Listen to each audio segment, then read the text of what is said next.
Chapter 12. There were 4 ways out of nickel. 1. Serve your time. A typical sentence fell between 6 months and 2 years, but the administration had the power to confer a legal discharge before then at its discretion. Good behavior was a trigger for a legal discharge. If a careful boy gathered enough merits for promotion to ace, whereupon he was released into the Blossomless family, who were very glad to have him back, or else once at the sight of his face bobbing up the walk, the start of another countdown to the next calamity. If he had family. If not, the state of Florida's child welfare apparatus had assorted custodial remedies, some more pleasant than others. You could also serve time by aging out. The school showed boys the door on their 18th birthday. Quick handshake and pocket change. Free to return home or to make their life in the different world, like shunting down one of life's more difficult trials. Boys arrived banged up in different ways before they got to nickel, and picked up more dents and damage during their term. Often graver missteps and more fierce institution waited. Nickel boys were fucked before, during, and after their time at school, if one were characterized the general trajectory. 2. The court might intervene. That magic event. A long-lost aunt or older cousin materialized to relieve the state of your wardship. The lawyer, written by Dear Mom, if she had the means, argued mercy on account of changed circumstance. Now that father's gone, we need a breadwinner in the house. Perhaps the judge in charge, a new one, or like some sourpuss, stepped in for his own reasons, like money exchanged hands. But if there had been bribe money, the boy would have been cast into nickel in the first place. Still, the law was corrupt and capricious in various measures, and sometimes the boys strolled out through what passed for divine intervention.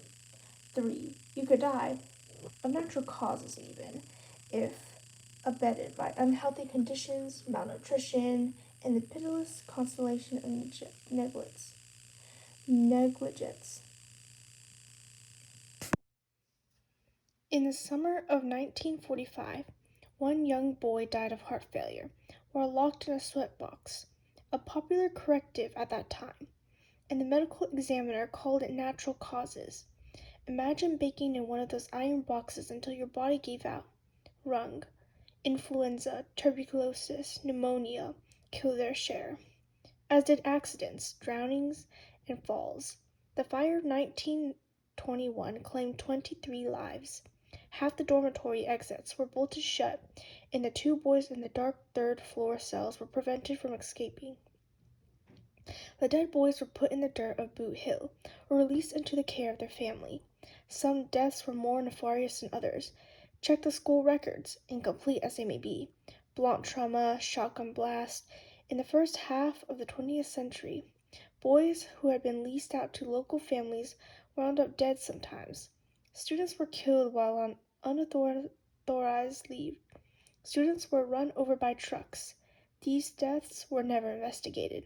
The archaeologists at the University of South Florida noticed that the death rates of those who attempted multiple escapes were higher than those who did not. One speculates.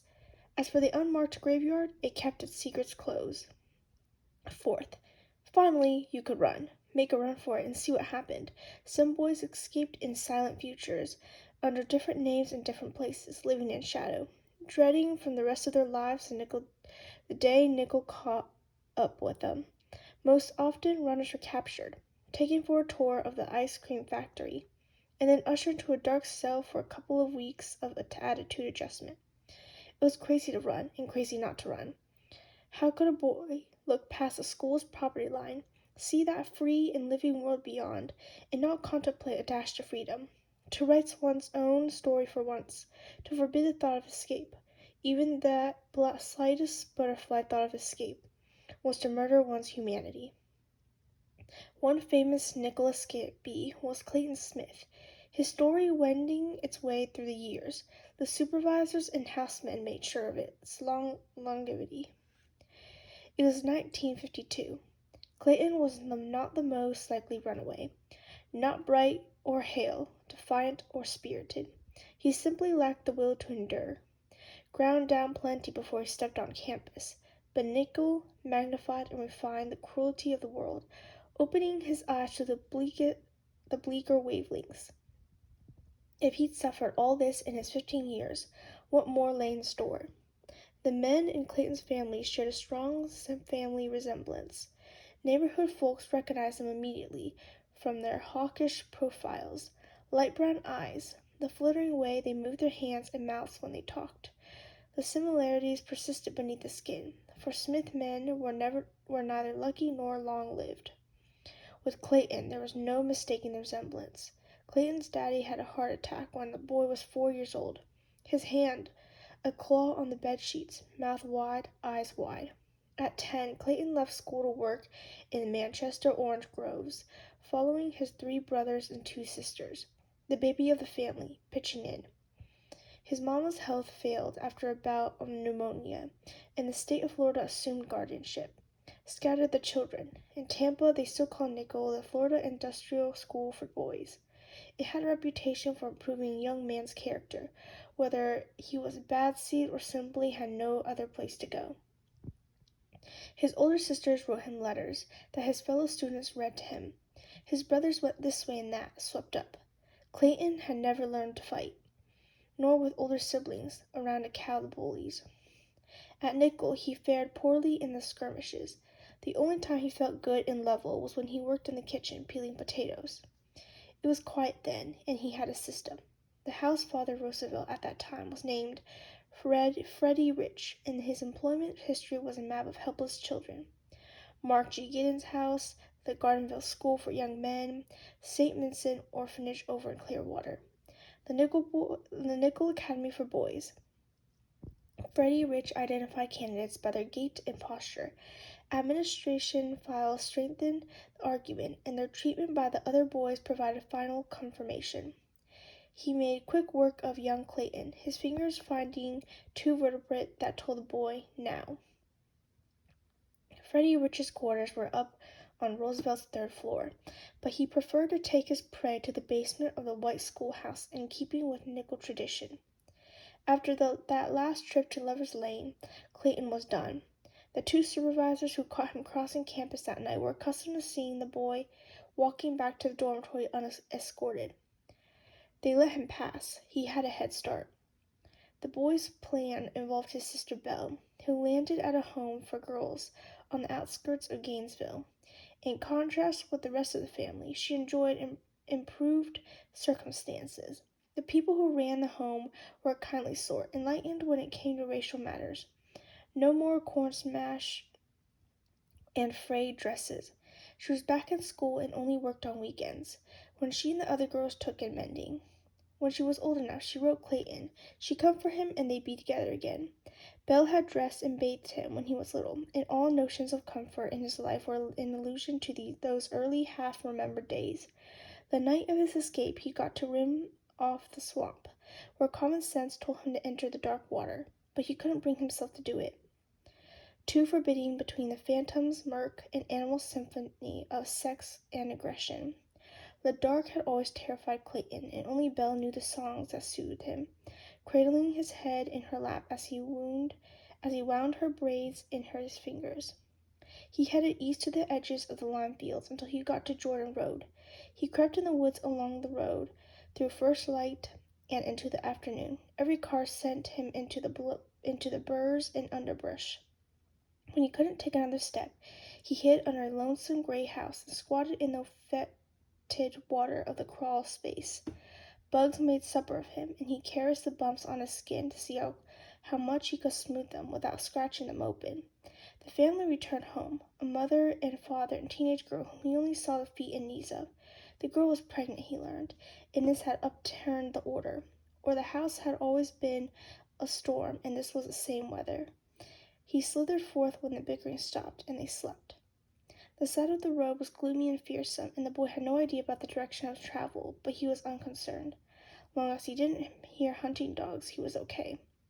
As it happened, the Appalachian hounds were deployed elsewhere, attending to the escape of 3 paid-money convicts, and Freddie Rich didn't report Clayton's disappearance for 24 hours, scared as a trapped rat that his predations would be uncovered.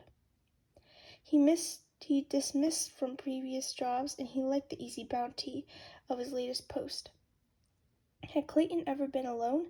In the house on the dead-end street in Tampa, his brothers and sisters were ever on top of him, all of them crammed into 3 rooms of the rickety shotgun. Then Nigel with his communal debasements. He wasn't accustomed to so much time with the knocking of his thoughts, which rattled around his skull like dice. He hadn't thought of a future beyond a reunion with his family. On the 3rd day, he concocted a scenario. A couple years of a cook, then saving up for his own restaurant. Soon after, Clayton started picking at the orange groves. Chet's Drive-In opened on a broken stretch of county road. He looked through the slats of truck on the way to work, waiting for the red, white, and blue explosion of the restaurant's facade and steel canopy. They hung the banners. The signs sprouted along the row to tease, and then it opened. Chet's.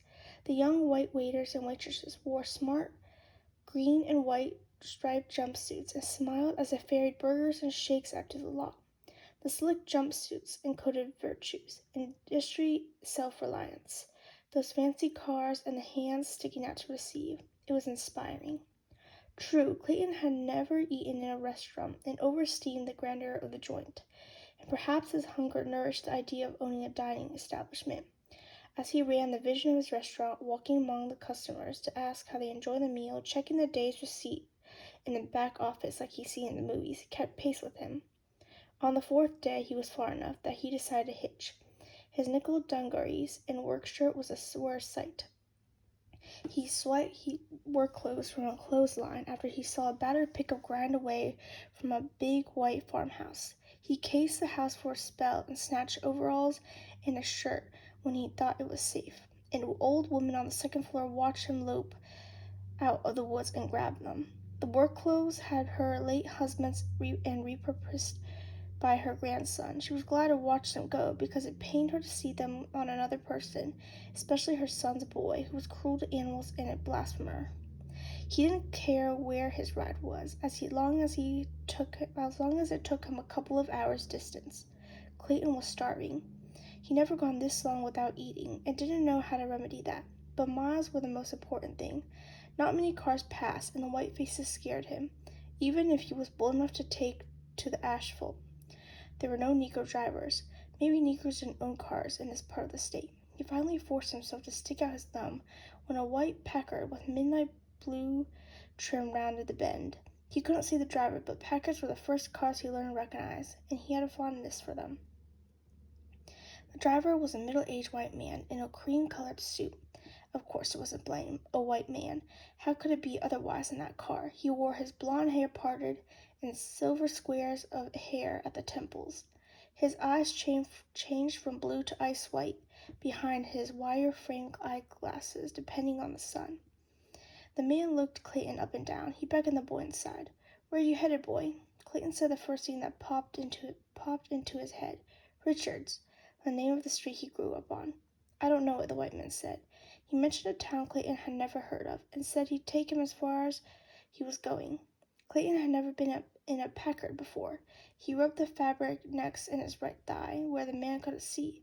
It was ripped and yielding. He wondered, after the maze of pistons and valves under the hood, what it'd be like to see how the good men at the plant had put it together. "You live there, boy?" the man asked Richards. He sounded educated. "Yes, sir, with my mom and daddy." "Okay," the man said. "What's your name, boy?" "Harry," Clayton said. "You can call me Mr. Simmons." Nodding as if they had an understanding, they drove for a while. Clayton wasn't going to speak unless spoken to, and kept his lips squished to keep something stupid from flying out. Now that it wasn't 2 dumb feet moving him, he got agitated and scanned for police cars, rebuked himself for not staying out of sight longer. He pictured Freddie Rich at the head of the post, holding a flashlight, the sun gleaming off the big buffalo belt buckle Clayton knew so well. The sight of it, the clatter of it on the concrete. The houses got closer together, and the Packard eased through a short main street, the boy sinking in his seat but trying not to let the man notice. Then they were on a quiet road once more. "How old are you?" Mr. Simmons asked. They had just passed a closed-down Esso station. The pumps rusted to scarecrows, and a white church next to a small graveyard. The ground had settled, sending the tombstones off kilter till the graveyard was a mouthful of rotten teeth. 15, Clayton said. He realized who the man reminded him of. Mr. Lewis, their old landlord. Best pay on him on the first month or you're out on the street on the second. He got a queasy feeling. The boy made a fist. He knew what he'd do if the man put his hand on his leg or tried to touch his thing. He vowed to sock Freddie Rich in the face many times and stood paralyzed when the time came. But this day he felt he could actually do it, drawing strength from the free world. You in school, boy? Yes, sir. It was Tuesday, he was pretty sure. He counted back. Freddie Rich liked to look him up Saturday nights. Cheaper than a data dance, and you got more for your money. And education is important, Mr. Simmons said. It opens doors, especially for your people. The moment passed. Clayton spread his fingers on the upholstery as if palming basketball. How many days before he got to Gainesville? He remembered the name of Belle's home, Miss Mary's, but he had to have asked around. What kind of city was Gainesville? There's a lot of this plan he had to figure out before he set things up for himself. Belle devised secret signals and places to meet that only she knew about. She was smart that way. It made a long time before she tucked him in again and told him the things that made it all fine. But he could wait it out if she was close. Hush now, Clayton. That's what he'd been thinking when the Packard rolled past the stone columns on the foot of the nickel drive. Mr. Simmons had just retired as a mayor of Eleanor, but he remained a member of the board and kept abreast of the life of the school. 3 white students on the way to the metal shop saw Clayton get out of the car, but didn't know that he was a boy who ran away. And at midnight, the fan bellowed into its news to the half-asleep, but didn't tell them who was getting ice cream. In those days, the boys didn't know that cars heading out to the school dump in the middle of the night meant that the secret graveyard had welcomed a new resident. It took Freddie Rich to bring Clayton Smith's story to the student population when he gave it to his latest boys as an object lesson. You could run and hope to get away. Some made it, and most didn't. There was a 5th way out of nickel, according to Elwood. He cooked it up after his grandmother came on a visiting day.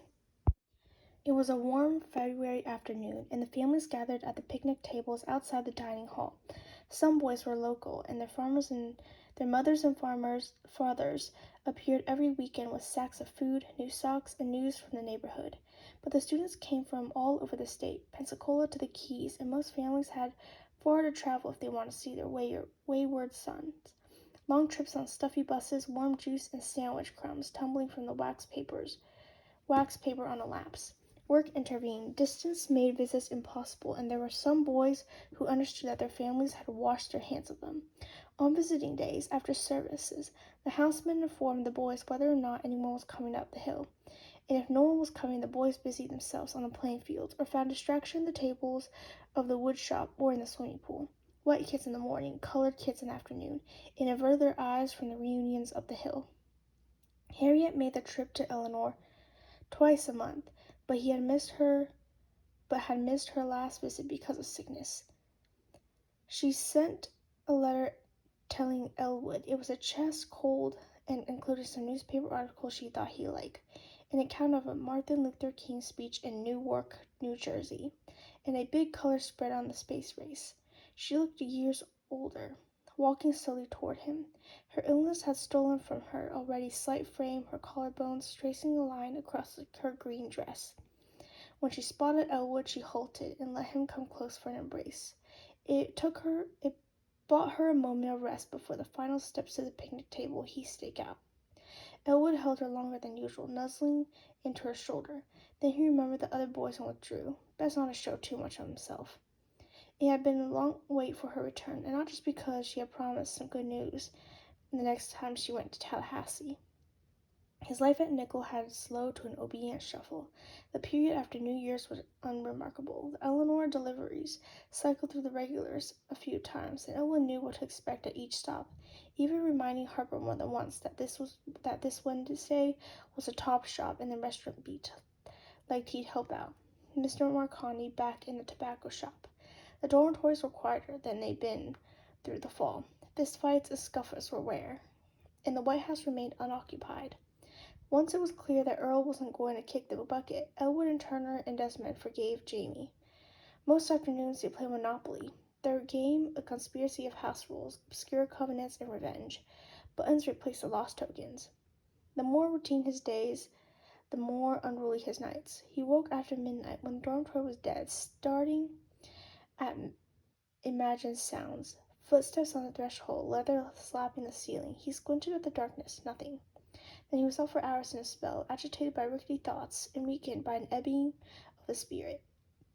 It wasn't Spencer that undid him, or the supervisor, or a new antagonist slumbering in the room too. Rather, it was that he stopped fighting, and keeping his head down in his careful navigation so that he made it to lights out without misshape. He fooled himself that he had prevailed, that he had outwitted Nickel because he got alone and kept out of trouble. In fact, he had been ruined. He was like one of those Negroes Dr. King spoke of in his letter from jail, so complacent and sleepy after years of oppression that they adjusted to it and learned to sleep in it as their only bed. In less kind moments he had counted Harriet among their number. Now she looked the part, diminished as much as he was. A wind easing after blustering for as long as you could remember. Can we squeeze in with y'all? Bert, another boy from Cleveland, one of the Chucks, wanted to share the picnic table. Bert's mother thanked them and smiled. She was young, maybe 25 years old, with a round, open face. Harriet, yet graceful, as she juggled Bert's baby sister, who squatted in her lap, hooting at the bugs. Their goofy and play distracted Elwood as his grandmother spoke. They were loud and happy. Elwood and his grandmother were church quiet beside them. Bert was a rambunctious kid, but sweethearted from what Elwood had seen. He didn't know the boy well, or his troubles, but he might straighten up and fly right when he got out. His mother waited for him in the free world, and that was mighty, more than most of the boys had. Elwood's grandmother might have not been there when he got out. This had never occurred to him before. She was rarely sick, and when she was, she refused to stay off her feet. She was a survivor, but the world took her in bites. Her husband had died young, her daughter had vanished out west, and now her only grandson had been sentenced to this place. She swallowed the portion of misery the world had given to her, and now she was alone on Brevard Street. Her family tugged away one by one. She might not be there. Elwood knew she had bad news because she kept on longer than usual about the going-ons around the corner of Frenchtown. Clarice Jenkins' daughter got into Spelman. Tyrone James was smoking in bed and burned his house down. A new house store opened on Macomb. She threw him a bone about the movement. Lyndon Johnson's carrying on President Kennedy's Civil Rights Bill, bringing it to Congress. And if that good old boy is doing right, you know things is changing. Be a whole different thing when you come home, Elwood. Your thumb's dirty, Bert said. Take it out of your mouth. Here's mine instead. He stuck it on at his sister, and she grimaced and giggled. Elwood reached across the table and grabbed Harriet's hands. He never touched her like that, and as if reassuring a child. Grandma, what is it? Most visitors wept on visiting day at some point. At the sight of Nickel turnoff coming up on the road, on departure, with their backs to their son. Bert's mother handed his grandmother a handkerchief. She turned away to wipe her eyes. Harriet's finger trembled. She stilled them. The lawyer was gone, she said. Mr. Andrews, the nice, polite, white lawyer who had been so optimistic about Elwood's appeal, had picked up stakes to Atlanta without a word, and taken $200 of their money with him. Mr. Marconi had kicked in another 100 after meeting with him, which was out of character, yes, but Mr. Andrews had been adamant and persuasive. What they had on their hands was a classic miscarriage of justice. The lawyer's office was empty when she took the bus downtown to see him, she said. The landlord was showing the office to a prospective renter, a dentist. They looked at her like she was nothing. I let you down, Elle, she said. I'm okay, he said. I just made Explorer. He kept his head down, and he was rewarded, just like they wanted. There was 4 ways out. In the throes of his next midnight spell, Elwood decided there was a 5th way. Get rid of Nickel.